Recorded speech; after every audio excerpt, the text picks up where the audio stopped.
Selamat pagi adik-adik, sudah hari Minggu lagi nih. Waktunya kita beribadah dan bersantai ya. Yuk kita memulai hari ini dengan doa. Selamat pagi Bapak, terima kasih untuk istirahat yang kami bisa nikmati semalam. Saat ini kami ingin merenungkan firman Tuhan.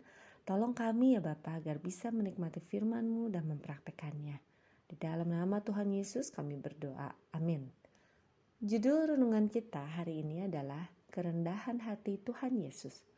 Ayat hafalannya diambil dari Filipi 2 ayat 6-7 yang walaupun dalam rupa Allah tidak menganggap kesetaraan dengan Allah itu sebagai milik yang harus dipertahankan, melainkan telah mengosongkan dirinya sendiri dan mengambil rupa seorang hamba dan menjadi sama dengan manusia.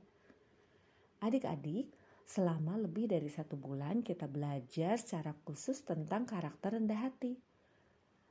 Bahwa rendah hati adalah menyadari tanpa Tuhan dan orang lain kita tidak mungkin bisa menghasilkan apa-apa.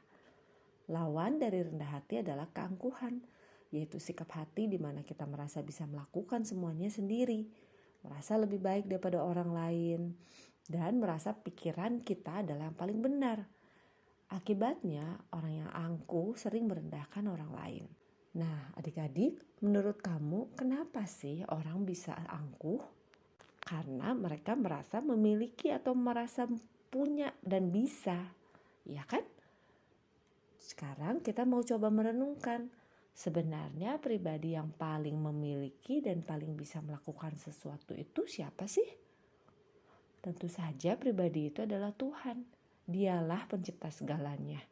Dia mampu membuat mujizat. Tidak ada yang bisa mengalahkan pribadi Tuhan. Jadi kalau ada yang berhak untuk sombong atau angkuh, ya itu hanya Tuhan saja.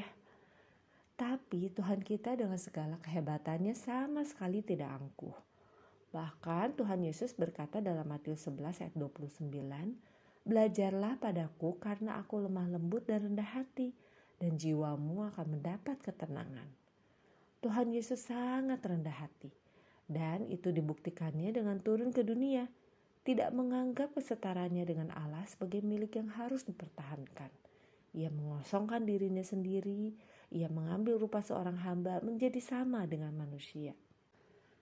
Jadi kita mau menjadi pribadi yang rendah hati bukan hanya karena hal itu mendatangkan berkat, tapi karena kita mau meneladani Tuhan Yesus yang sudah begitu mengasihi kita. Dunia ini menawarkan begitu banyak hal pada kita. Ada mainan, games, hiburan, lalu juga tugas, kegiatan di sekolah, les, dan pekerjaan rumah, serta hobi-hobi yang ingin kita jalani. Apakah kamu pernah merasa sangat lelah padahal sebenarnya kalau dipikir-pikir gak terlalu ngapa-ngapain juga hari itu? Mungkin hal itu terjadi karena ada begitu banyak hal yang kamu inginkan dan kerjakan dalam satu waktu yang sama. Kita seringkali ingin membuktikan bahwa kita bisa. Itulah yang membuat kita lelah. Memiliki banyak kegiatan yang positif itu baik kalau kita menjalaninya dengan segala kerendahan hati seperti Tuhan Yesus.